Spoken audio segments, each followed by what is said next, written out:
Good afternoon, Mr. President, distinguished senators. It's a privilege to be invited for this very important conversation today. And I want to start by thanking the Senate for the opportunity you gave us also during the retreat last year in Uyo. My name is Taiwo Yedele. I'm the chairman of the Presidential Fiscal Policy and Tax Reforms Committee. We have some slides. If they can project it from the control room, it will guide our conversation. So I want to start briefly by providing some background to the work that the committee has done that led to the tax reform bills. On the point of order. Thank you very much. So first is to look at... Wait. What order? Order 52. Order 52.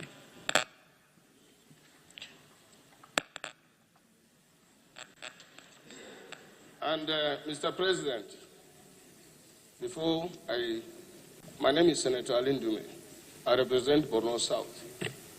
I'm not here as Senator Ndume. I'm senator. And the rules of debate, 52(7) says, it shall be out of order to use offensive and insulting language. You called what I just mentioned on the point of order that I raised. You sitting there to say it's rhetorics. I think it's very unfortunate and you should apologize.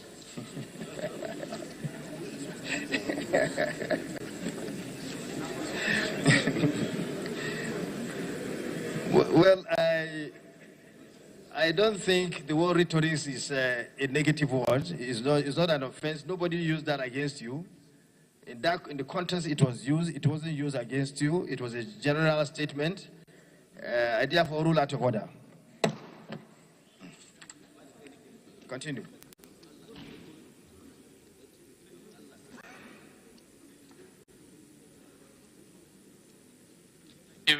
Thank you very much. So I wanted to provide some background leading to the proposed bills. First is to look at our socioeconomic reality for our country. And if the slides come up, you will see the study done by the Bureau of Statistics showing that 133 million of our citizens live in multidimensional poverty. The reason why they live in poverty are 4 dimensions. The first one is they are deprived of education, and this is just basic education, about first 9 years of learning. They are deprived of access to health, including nutrition, food security, and time to health care. They are also deprived of living standards, basic things like safe drinking water. They do not have access to sanitation, as well as water reliability. The 4th dimension of poverty that our people are having to deal with is around underemployment, unemployment, and insecurity.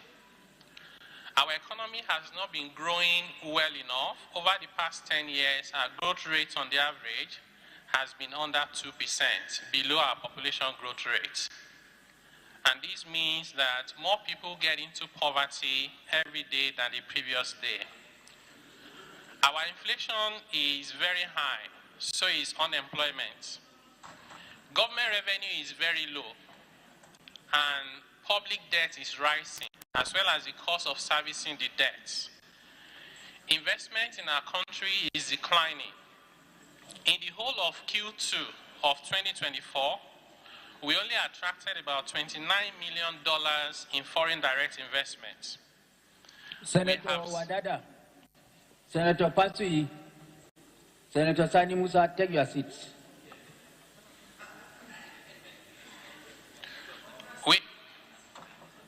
We have seen a number of companies exit the country. We have seen those that have closed down and some that have scaled down their operations from having about 5 plants to about 2, including some local companies. We have significant areas of work in progress in our economy and taking Nigeria to a place we all aspire for the country to be. We also are beginning to see positive results. For the area to make improvements, these include our exchange of the Naira and the stability of the Naira. To rein in on inflation as well as cost of doing business, particularly our young population. Our interest is very high, almost impossible to do any legitimate business, 40–50%. We also have around efficient public financial management, coordination of government policies across different levels, public communication. But the areas where we're beginning to see include the balance of trade and current account surplus. We are beginning to see inflation slowing down in developed markets, which means as they cut their rates, more investment will come in our direction. We're seeing a decline in budget deficits. We're seeing rising revenue, though it remains small. And we're seeing crude oil local refining in Nigeria, which is good news. And we have our capital markets not doing badly, could be better. And these are some of the context about what led to the reforms. So Mr. President of the Federal Republic of Nigeria set up the Presidential Fiscal Policy and Tax Reforms Committee last year, August. And the team is comprised of over 80 Nigerians from all the 6 geopolitical zones across Nigeria, including over 45 young people from 22 universities, head of internal revenue services, including more than 22 government institutions, including the organized private sector from Manufacturers Association of Nigeria to Small Business Association to Chambers of Commerce, as well as professional bodies, ICANN, ANAN, CITN, Nigerian Bar Association, and so on and so forth. We've done a lot of public consultation in developing the proposals before the National Assembly. These consultations include the private sector, it includes trade associations, it includes the civil society, as well as government. Like I said, we are grateful for the opportunity to have the 2-day retreat we started last year. We had 1 meeting with the Governors Forum, we had 2 with the National Economic Council. We've had meetings with some of the state governors, individually with their cabinets. We've had meetings with the investors community, local and foreign.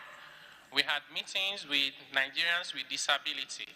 We had meetings with Nigerians in the diaspora. More than 40 sectors were engaged as part of these proposals.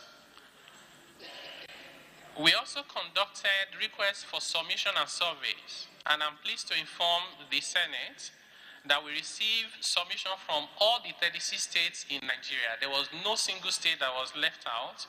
So we are grateful for the trust that the Nigerian people have in the work of the committee. Some of the findings driving our recommendations today, distinguished senators, is that our budget is very low. It's not enough to fund our development. For the year 2024 that is coming to an end, the total of the budget of the federal government, including the amendment to the Appropriation Act, and all the 36 states of the Federation, comes to about 51.1 trillion naira only. If we convert this to the United States dollars, it is just barely $32 billion. These amounts is the size of the budget of Kenya that has only 54 million people, a lot of poverty in the land as well. This amount is less than 1/4 of the budget of South Africa. 130 billion is their budget, and they have about 60 million people. Even by African standard, we are not doing well. On the next slide, as much as the budget is very low, our revenue is even lower. The entire revenue that we generated from taxes is barely 18 trillion naira in 2023. This amount is not even up to fund half of the budget across the Federation. And if you look at individual tax contributions from personal income tax, for example, in the whole of last year, Nigeria only collected 1.53 trillion naira in personal income tax.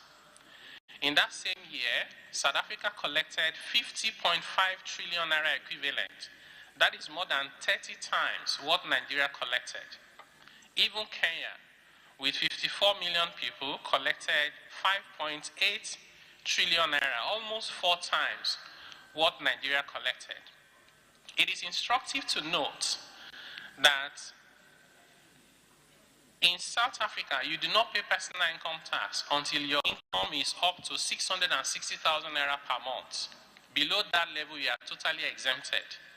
In Kenya, you will not be liable to pay personal income tax until you earn more than 282,000 naira per month equivalent.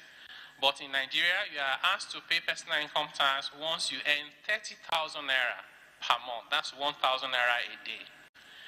Nigeria is taxing its poorest people. We are taxing poverty.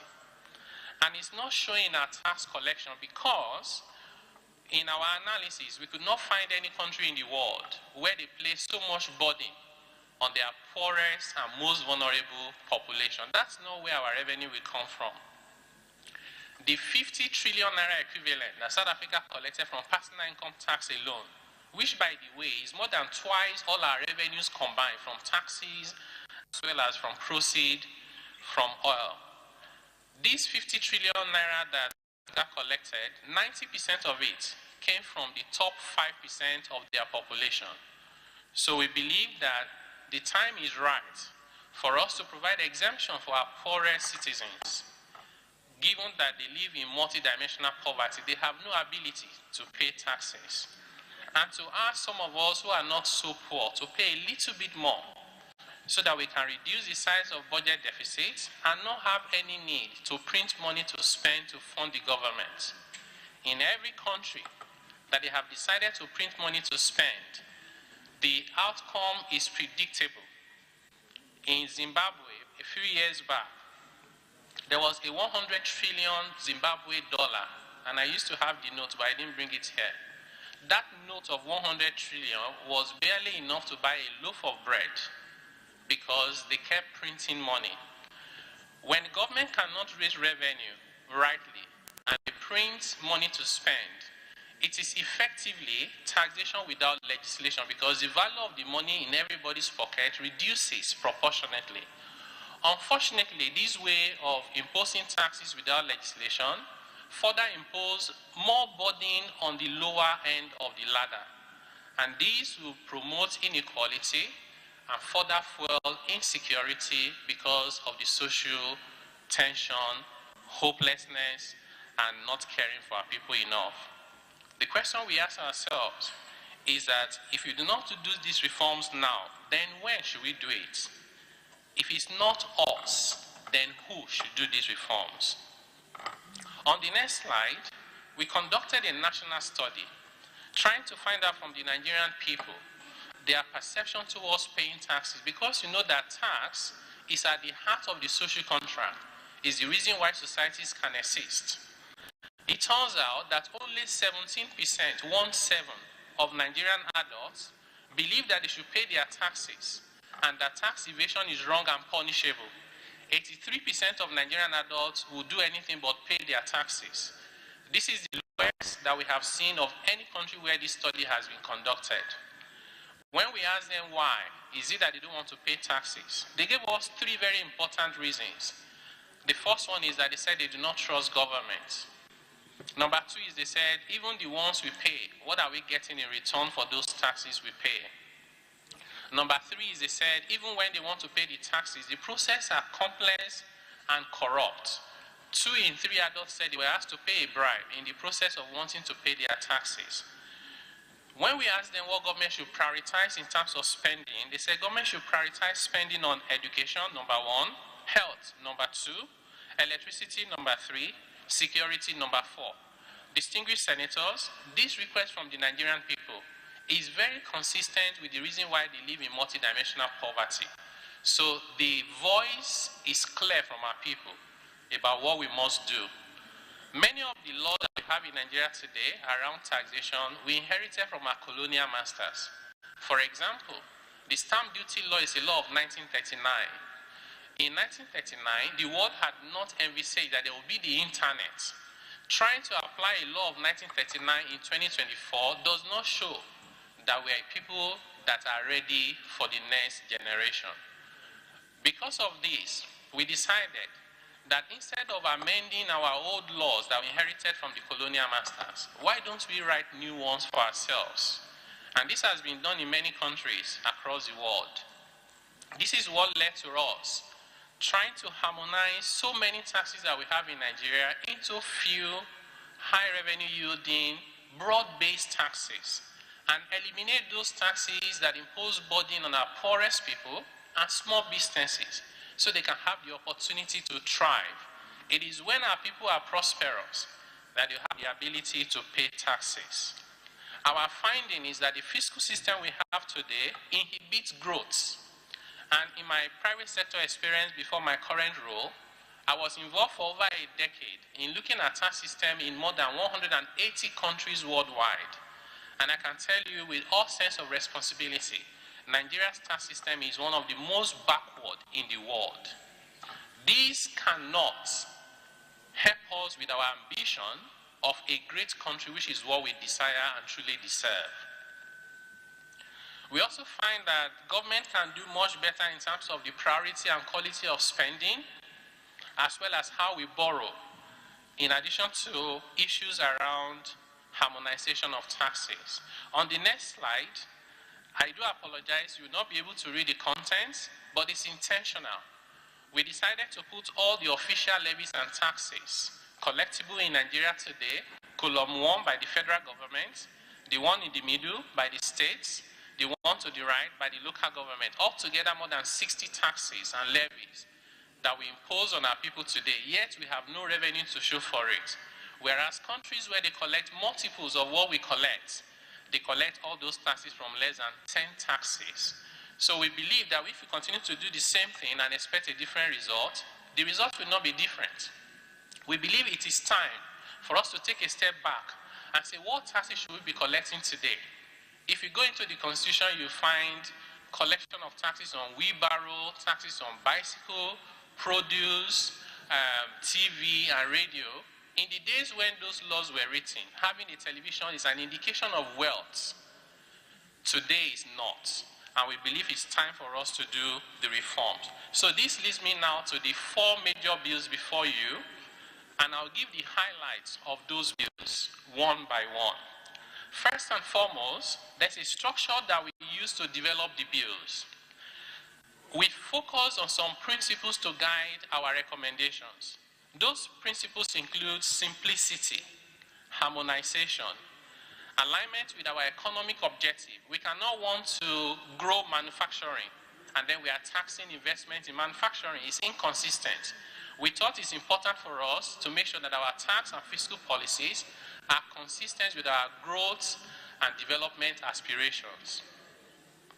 Tax neutrality, so that tax does not become a headache for those who are doing business. Competitiveness, can we attract investment to Africa, just within Africa? What we are beginning to see from our analysis, Nigeria's income tax rate for companies ranks in the top 10 in the world. Highest tax rate in the world, Nigeria is in the top 10. Now, if anybody wants to start a business in Africa today under the African Continental Free Trade Area or under the ECOWAS Treaty, the analysis will conclude that Nigeria is the least preferred location for you to set up your investments.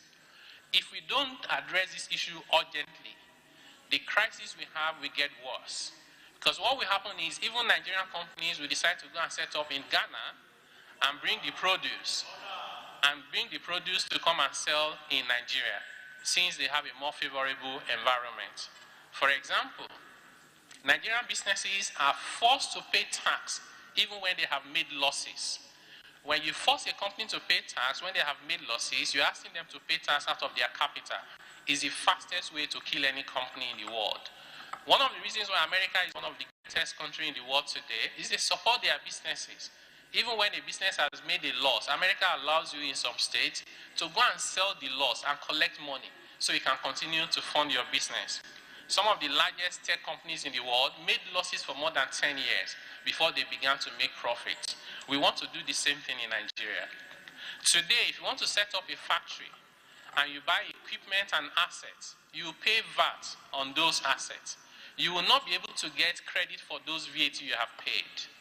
If you go to Ghana, even though their VAT rate is higher, every amount you pay on VAT, you will get it back from the government. We want to do the same thing in Nigeria. We do not want to tax capital anymore. We do not want to tax investments. We do not want to tax poverty. Of course, we do not want to tax seed. We will wait and tax the fruits when people have invested and they are making prosperity. We also want to modernize our system because we are beginning to lose our tax base to other countries. Within the international community, there's a project going on that we call base erosion and profit shifting. And if we don't respond quickly, as other countries are taking care of themselves, we'll be losing our tax base to those other countries. So this is why this is very urgent, among so many other reasons. The work we have proposed before the National Assembly is data-driven. We ensure that we focus on data and we prioritize what is good for our country in the national interest over and above everything else. It is our belief that if Nigeria works, every groups, every segment, every association will find a space under a Nigeria that is working. So we have 4 bills. The first one is the Nigeria Tax Bill. The Nigeria Tax Bill brings all the major taxes in Nigeria together in one piece of legislation once it's enacted. It will cover things like companies income tax, personal income tax, capital gains tax, value-added tax, excise duties tax, stamp duties. The idea is, why do we have to repeat things in different laws and it's difficult for the taxpayer to find out what they should pay? It's already hard to pay taxes. It should not be harder trying to find out the taxes you need to pay.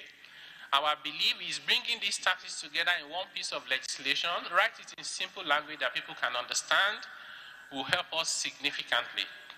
The second bill, before I go into some of the provisions in the bills,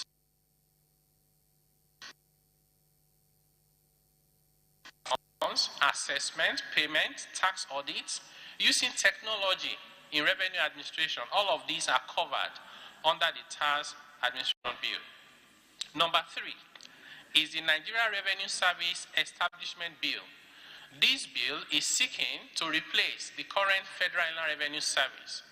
One major reason is because the Federal Inland Revenue Service is not the revenue agency of the federal government. So the name that we have for FRS today is inconsistent with its mandate.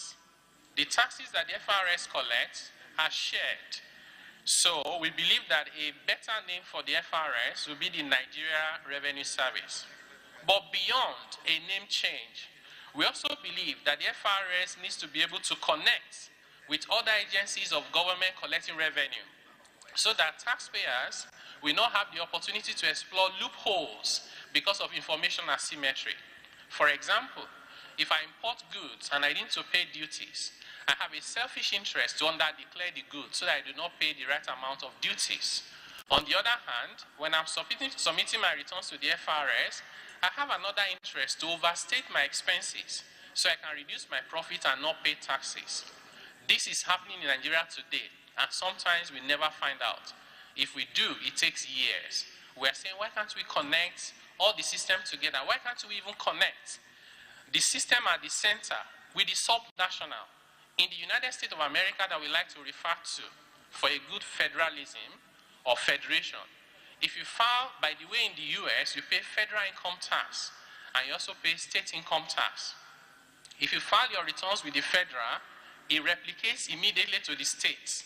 So by connecting together, we have not in any way compromised our federalism. We have strengthened it because now we have more information accessible to government at all levels to carry out their mandates. The last one is the Joint Revenue Board Establishment Bill. This bill is trying to replace the current Joint Tax Board to become the Joint Revenue Board. Why is that important? The Joint Tax Board that we have today was envisaged to just only help us with personal income tax matters. But what we now know today is that the issues we are dealing with go beyond personal income tax. In fact, those issues go beyond taxes to broader revenue matters. So therefore, we think that a better name is Joint Revenue Board. In addition to that, we are expanding the scope of that Joint Revenue Board to help us ensure that there's harmonization across Nigeria, to help us ensure that there's collaboration between tax authorities because we are stronger together, to ensure that we can share information, exchange of information, that we can build capacity together, that in fact, it is possible for us to do audits together. Why can't federal and private state decide to audit a company at once? Sit down there as a group of people who are working for Nigeria. You reduce the cost of doing audits, both for the government as well as for the taxpayer. Another thing that we have in this fourth bill is the Tax Appeal Tribunal. This Tax Appeal Tribunal today is established under the Federal Inland Revenue Service Establishment Act. And that gives the impression that the Tax Appeal Tribunal is only a federal matter. We leave out our taxpayers whenever they have disputes with states and with local government. We believe that it's better to set up this tribunal in a way that it can deal with all tax disputes across Nigeria, and therefore is appropriate to set up this body under the Joint Revenue Board Establishment Bill. The third very important element of this fourth bill is the setting up of the Tax Ombudsman Office. Today in Nigeria, over 30 million small businesses do not understand the taxes they need to pay because they don't need to be finance experts before they can do their small business. They do not have the resources and the means to hire accountants and lawyers or tax consultants. Therefore, when they are faced with tax assessment from the tax authorities, they are left out in the cold. They have only two options. One option is to fight, a fight that they can never win. The second one is to negotiate. And sometimes when they negotiate, they are made to pay taxes under the table. They are meant to pay more than they're supposed to pay. There's nobody to protect them. We believe that setting up the Office of the Tax Ombudsman will provide the opportunity for us to protect our taxpayers, particularly small businesses and vulnerable taxpayers.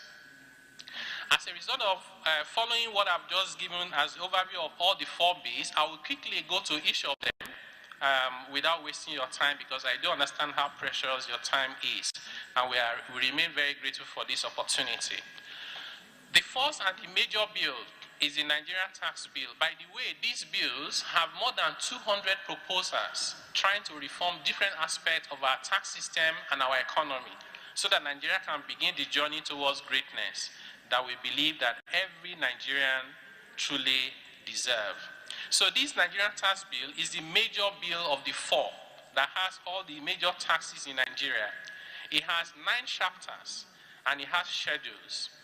So I will take some of the important provisions of this bill very quickly. The first one is to eliminate the minimum tax that we impose on companies when they have made losses. This is not right, and we cannot continue to do that to our businesses. The other thing is that because globally every country is trying to protect their base, we are proposing in the bills before you a 15% effective tax rate on profit. This time around is on profit, so we cannot be said to be taxing capital. And this is what many countries in the world are currently doing. If any company is able to find their ways, muzzle their ways to get laws passed in their favor or policies in their favor, and they pay almost next to nothing in taxes, and it's a big company with turnover of at least 20 billion naira in a year, or a multinational, they will be asked to pay at least 15% of their profit to the government, so that they do not extract all the profit from Nigeria without paying their fair share. The second one is, today, we have a lot of our young people with knowledge in technology, and we speak good English more than many countries around the world. But Nigeria can barely boast of up to $100 million a year that our people earn by working remotely for multinationals across the world. In the Philippines, in 2023, they earn $35 billion from this. India is the leader in the world. They made over $200 billion. Nigeria did not even make $100 million. When we looked at it, it turns out that the major impediment why multinational companies and international companies will not hire Nigerians to work for them is down to our tax laws and regulations. One of it is that if you hire a Nigerian, it doesn't matter where you are in the world, whether you have been to Nigeria or not, that individual will pay tax, which is okay. But even you that hired them, you must come to Nigeria and pay tax. So those companies are going to be asking them, what's so special about the Nigerians when I can hire Kenyans, South Africans, Filipinos, and Indians? So we thought it's important to address this problem so that we can get jobs for our young people. Imagine that today we have just 1 million Nigerians working remotely in the international value chain, earning just $1,000 per month. Those people will not only get themselves out of poverty, they will lift their families out of poverty. It will bring foreign exchange to Nigeria that will help us strengthen the naira. And government will collect taxes from those income that they earn. Whichever way you look at it, it's a win-win for our economy and our people, particularly our young people. Another very important proposal is that VAT today is charged on investments, VAT is charged on capital, and VAT is charged on basic consumption. We believe that we should allow businesses to operate with minimal costs, because if we reduce the cost of doing business, we have more businesses. When we have more businesses, we create more employment. When you create more employment, you reduce poverty. And by the way, those people will pay personal income tax, they will consume and pay VAT. So whatever we are losing by way of tax, if anything, will make multiples of those from the economic activities that will be generated. We are proposing that companies will be allowed to claim input credit for any amount they spend on VAT for their investments and capital. We are also proposing that the company's income tax rate in Nigeria be reduced from 30% to 25% over the next 2 years. Like I said before, we currently rank top 10 highest tax burden for companies in the world. The logic for many countries is to bring down company income tax rate to be very low to attract investment. And when you do come, they now collect personal income tax from your staff, they collect VAT, and that works. In the OECD, the average income tax rate, company income tax rate, is even under 20%. So we need to do the same thing for our country. We also, like I showed you earlier on, we have more than 60 official taxes and levies. Unofficially, those taxes and levies are more than 200. We believe it's time to address that problem.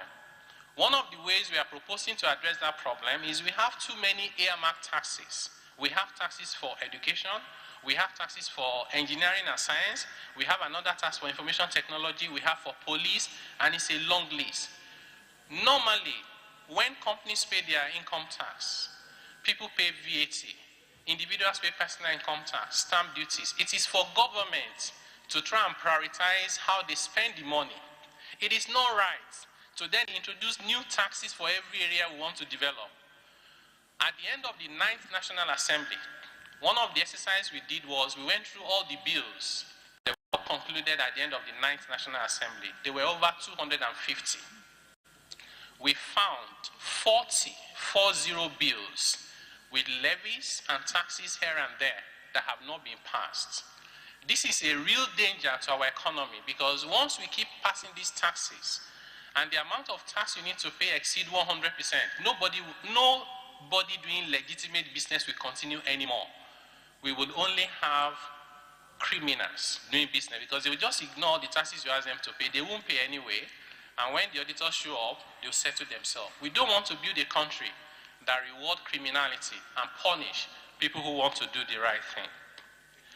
We also believe that, and in that regard, we are proposing a single tax that we call development levy of 4%. Once a company has paid that amount, let it be shared to the agency that we believe, based on the National Assembly's approval, should benefit. And that over time, those agencies should present their budget to the National Assembly for appropriation.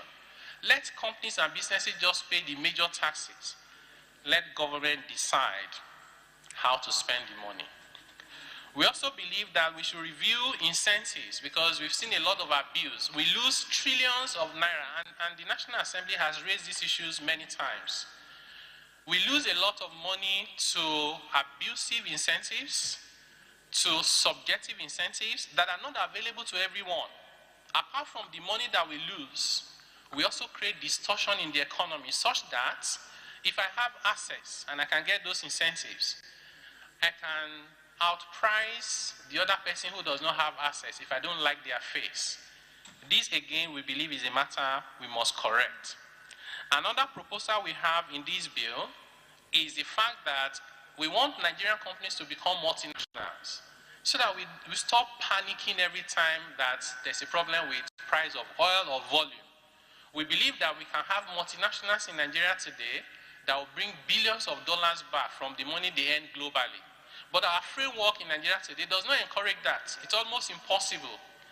One of the proposals we have in the bill before you is to allow Nigerian companies that have operations abroad to get unilateral tax relief if they earn income abroad and they pay tax on it, and they are bringing it back to Nigeria and there's another tax on it. We should give them credit for the tax that they have paid abroad. This is what countries that want to attract headquarters companies to their jurisdiction, this is one of the things they have to do. And I believe that Nigeria is ripe to be that center, that destination, that choice location in Africa, first and foremost, for investment. If any company wants to invest in Africa, they will normally think about Nigeria first. While I was in the private sector, I advised many multinationals, local companies, and small businesses. 9 out of 10 times, when they ask questions about, I've also answered questions about a company that wants to set up car manufacturing, one of the largest in the world, that eventually went to another country. When they ask you the basic questions and you answer them, they usually don't come back, and it's because the numbers don't add up. So beyond our aspiration to be a great country, beyond the population that we have, we must have the right framework and environment that is conducive for investment. Another proposal we have is that we looked at what Nigerians consume. You know, the multidimensional poverty index that we started with. We said health, food, we said education, we said living standard. It turns out that most of these consumption that people need for survival carry tax in Nigeria today, VAT. We believe that it is time for us to remove VAT from this essential consumption. Nobody should have to think about making a choice between eating bread or gari because of the VAT. So our proposal is that food should no longer carry VAT. Our proposal is that education should not carry VAT, whether it's hidden or revealed VAT. Our proposal is that education and health should not carry VAT. Transportation, of course, if you hire a car, you pay the VAT. But if you enter public transportation, you should not have to pay VAT because you need that for your survival, going back and forth. The same thing with accommodation. Let people be able to put the roof over their head. So when we looked at the Consumer Purchasing Index by the Bureau of Statistics, all the consumption in Nigeria are classified into 12 categories. These very essential consumptions, they constitute 82% of where our people spend their money, particularly the low-income earners. We have proposed in the bill before you to remove the VAT on these essential items. In other words, 4 out of every 5 consumption by the masses we no longer carry VAT. Only one we carry VAT.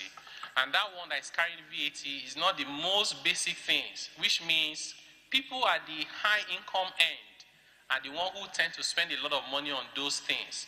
While we are not saying they should not spend money to enjoy their lives, we're saying they should please give us a little for us to fund government.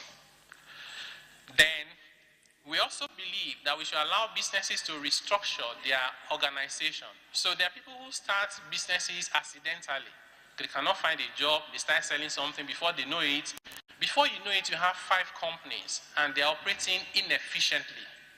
What you see everywhere in the world is, at a point, you reorganize your business to become efficient. Today, our tax laws come in the way of you restructuring your business to be efficient. It's almost like a crime for you to want to restructure your businesses to be efficient. We believe we must address that. Allow businesses to operate efficiently. The more efficient they are, the more value they can create. The more value they create, the more taxes they can pay to the government. And last but not the least of the important highlight on this Nigerian tax bill is that our small businesses are overburdened with taxes. They have to do PAYE, they have to do VAT, they have to do withholding tax, companies income tax, and endless amount of levies and charges, particularly at the local government level. We believe that it is time for us to create a threshold that is high enough to protect these small businesses. Our proposal before the National Assembly is that any business that earns 50 million naira a year or less should not be asked to carry the burden of taxes here and there. Because our data shows that out of the informal sector and small businesses, SMEs, only about 3% of them are capable of carrying the tax burden. And this 3%, if we do it well, is in fact more than the number of people that are active in the tax system today. In other words, we are attempting to tax everyone, yet we are not making progress. What other countries do is to target their top end, who have the ability to pay, put all your effort on them, and you begin to see the result that is transformational in terms of your revenue. So we also have this proposal before you to protect our small businesses. On the next slide is the analysis I just spoke to in terms of how we identify the essential consumption by the Nigerian people. For example, the average household in Nigeria today spend 52% of their income just to eat. The lower you go down the ladder, the higher that percentage is. So we do not think that anybody should have to suffer hunger because of taxes. So I'll leave that slide and speak to an issue that has been very, very hotly debated since these bills have been presented to the National Assembly. And that is to do with the revenue sharing formula for VAT. And if you permit me, I'll spend a minute or two just to give some background. In 1986, the military introduced the sales tax decree, and it was collected by states across Nigeria. 5 years, they did not make progress. In 1991, the military set up a committee and asked the committee, help us look at why is this sales tax not working? Should we be considering value-added tax? Because at that time, more than 100 countries in the world had introduced VAT, and they were very successful. So this committee came up with a finding and advised the government that VAT is a better tax than sales tax. Sales tax creates what we call cascading effect. Every stage that you go through in producing, the sales tax will pile up. So that when you are done, then product is too expensive. So VAT is a better tax. But the committee advised that if you must implement VAT, it should be implemented centrally, but the money should be shared to the subnational, with federal keeping the cost of managing that tax. In 1993, the military introduced the value-added tax decree. And in 1994, the implementation commenced. By 1999, when we got into the Fourth Republic, we needed a constitution. If you read the constitution of 1999 and 1979, they have a lot of similarities. We believe that the 1999 constitution, because it was fashioned after the 1979 constitution, they did not remember to put VAT in the 1999 Constitution because in 1979 there was no VAT. Because VAT has not been mentioned specifically in the 1999 Constitution, and we have seen judgment even as recent as last week about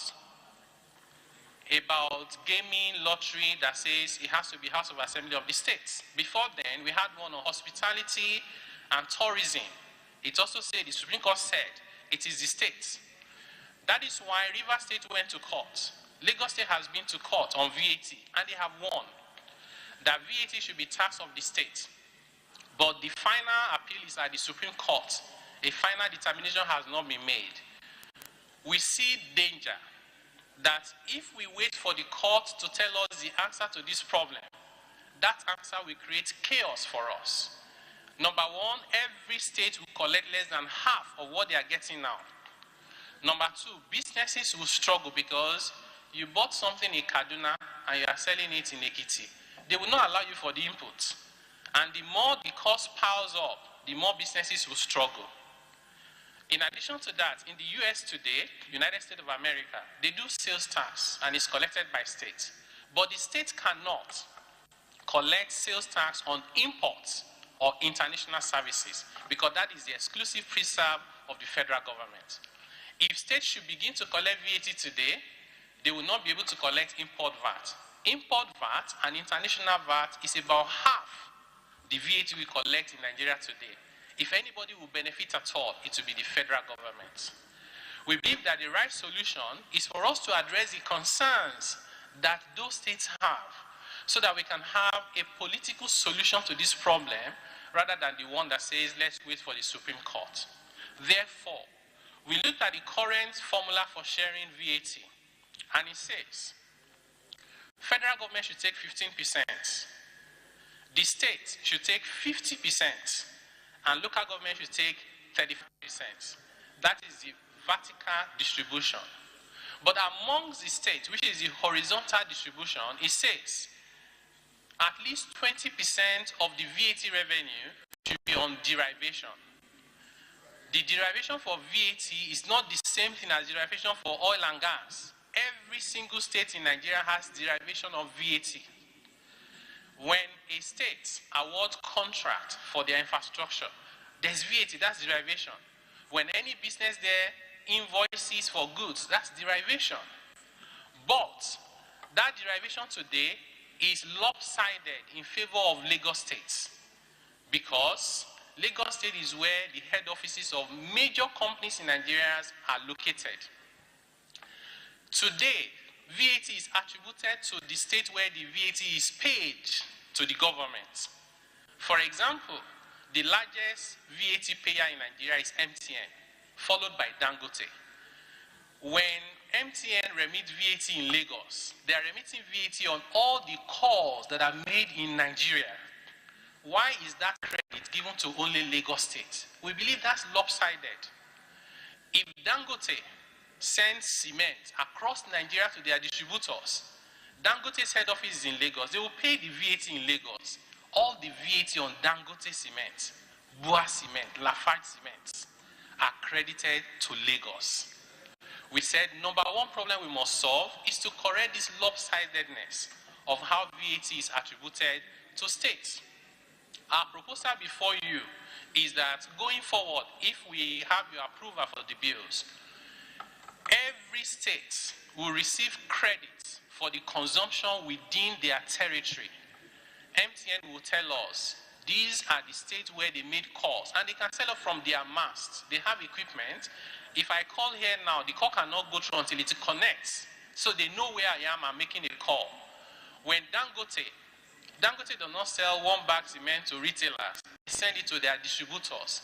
Their distributors have addresses that can be tracked to states. So Dangote can tell you, I've sold 10 million cement of bag of cement, and I sold 1 million in Kaduna, 10,000 in Ekiti. They can give you that information. So every state will get credit for the economic activities within their jurisdiction. We believe that once that correction has been done, we should then allow states to keep more of the economic activities that they have generated within their jurisdiction. One, because it is fair to do so. Number two, to discourage any state from going to the Supreme Court to get a judgment that they want to administer VAT on their own, which is not what we want. So this is the summary of the proposal we have that is creating a lot of debate, but we do appreciate those debates, but we believe and we appreciate and we are grateful for this opportunity to explain the reason for our proposal to the Nigerian people and of course to this distinguished Senate. I will take a few of the other important provisions in those bills that I haven't explained. One of it is personal income tax. One of it is personal income tax. And like I said in my opening remarks, today we are taxing people that earn 30,000 naira a month. That's 1,000 naira a day. How can anybody survive earning 30,000 naira a month? Even if they live alone, they will do transport, they will buy food, they will pay rent, they will pay electricity. They cannot survive. So we are proposing in the bill before you that anybody earning 800,000 naira per annum, including an extra 200,000 for rent, about 1 million a year, should not pay personal income tax. By the way, this threshold is not even the highest in Africa. It's still lower than many smaller African countries. But it's a good start for us to show that we are considerate of our poorest people. In addition to that, people who earn about 1 million, 1.5 million naira a month and less than that will see a reduction in their personal income tax bill, because it's hard for everybody. We need to protect even the low middle income earners. These proposals, if approved by the Senate, will reduce the tax on 90% of our workers, both in the private and the public sector. And it will exempt more than 30% of our citizens who earn about minimum wage, around 50, 60, 70,000 naira. Then the remaining 10% who are not so poor will now pay a little bit more. The top rate today is 24% in the law, and we are proposing it goes to 25%.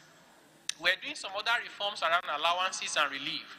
So effectively, if somebody earns 100 million naira a month, clearly not a poor person, the maximum they will pay even under our proposal is only 25%. If they were in South Africa, they will be paying 41%. If they were in Kenya, they will pay 35%. Of course, if they are in the UK or the US, they will be close to 40%. But we're doing only 25%.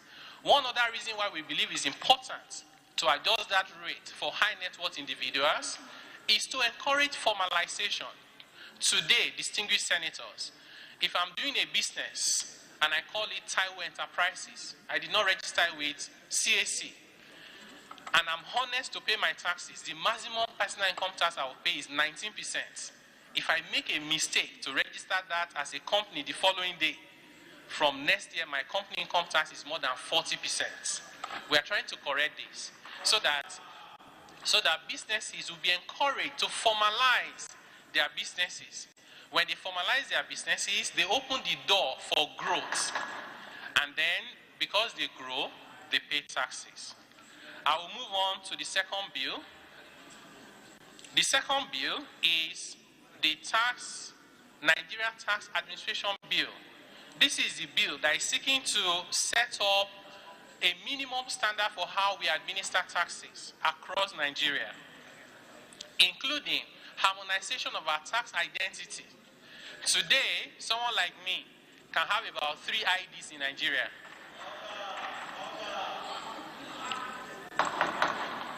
So, please can we listen to him in silence, please? Senator Malamodori. Okay, I'll round up now. Yes. Senator Malamodori, please take your seat. So for someone like me, I reside in Lagos, but I do most of my work. Take your seat. I do most of my work in the FCT, and I also have a number with Joint Tax Board. I have like 3 identities. So we're saying let's harmonize it. Let Nigerians have just one identity. Wait. Please, can we listen in silence, please? Everybody's interested in what he's saying. You can see people at the gallery. The gallery is full. Nigerians want to listen to him, want to hear what is happening, want to have a knowledge of what is going on here. Please, let's listen to him in silence. Yes, I'm almost done, maybe about 10 minutes, Mr. President. So we also, as part of this proposal for the Nigerian Tax Administration Bill, we are proposing that we use technology to administer taxes in a way that is efficient and to be able to connect intelligence across Nigeria so that if there's anyone who is evading taxes, we can find out. And if there's anyone who is too poor to pay tax, we can exempt them. We also have provisions for exchange of information between and among tax authorities. We have proposals for tax refunds. So if companies have overpaid their taxes, we should allow them to get a refund so that they do not have to borrow at 30–40% to pay government instead of doing their businesses. The third bill is the Nigerian Revenue Service Establishment Bill.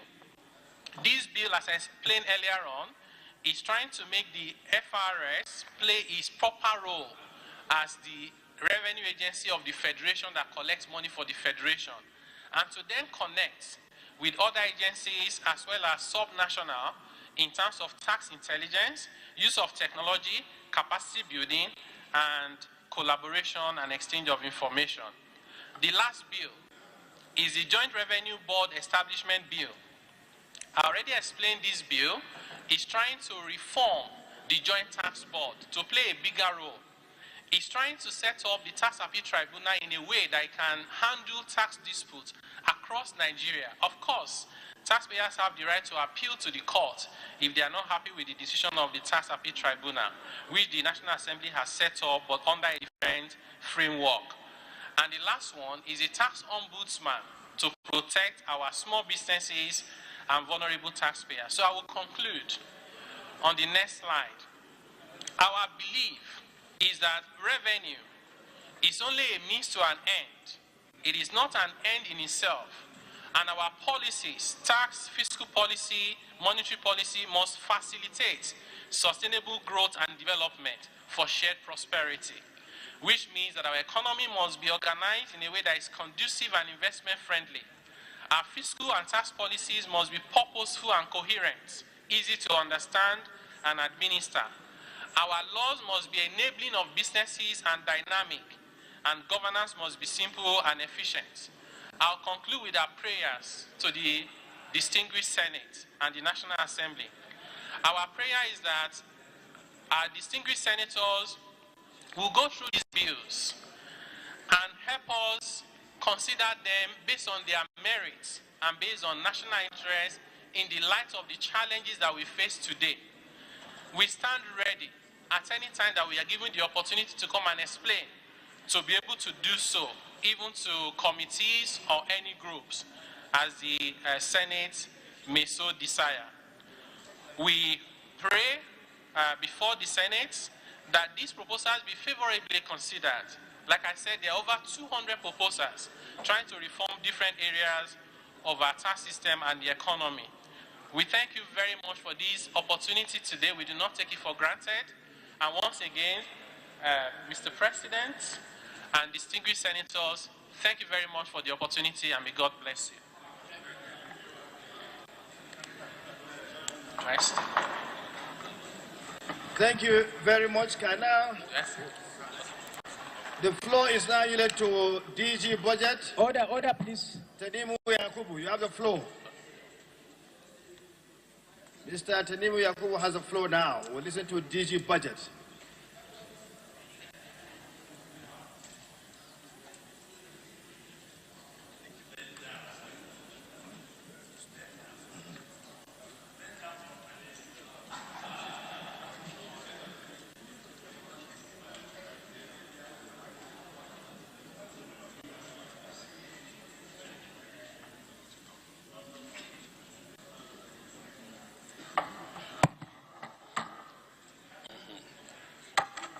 It's our new DG Budget Office of the Federation.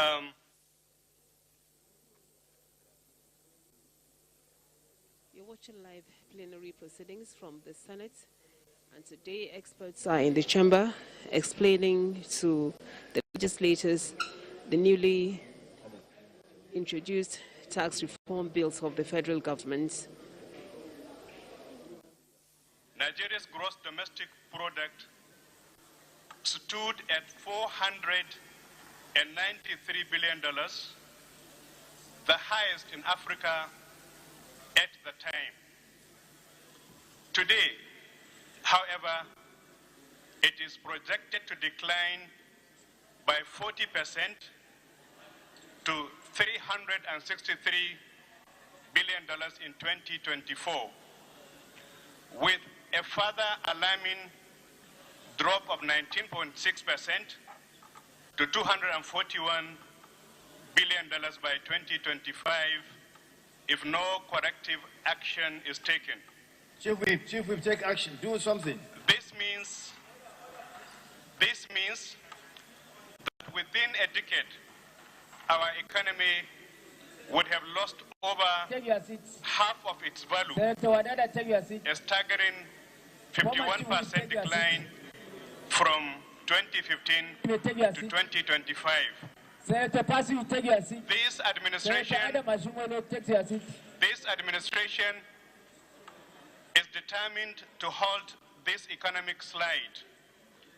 A critical step has been the removal of subsidies that disproportionately benefit the wealthy, redirecting those funds to strengthen public sector investment in critical infrastructure and service delivery across federal, state, and local governments.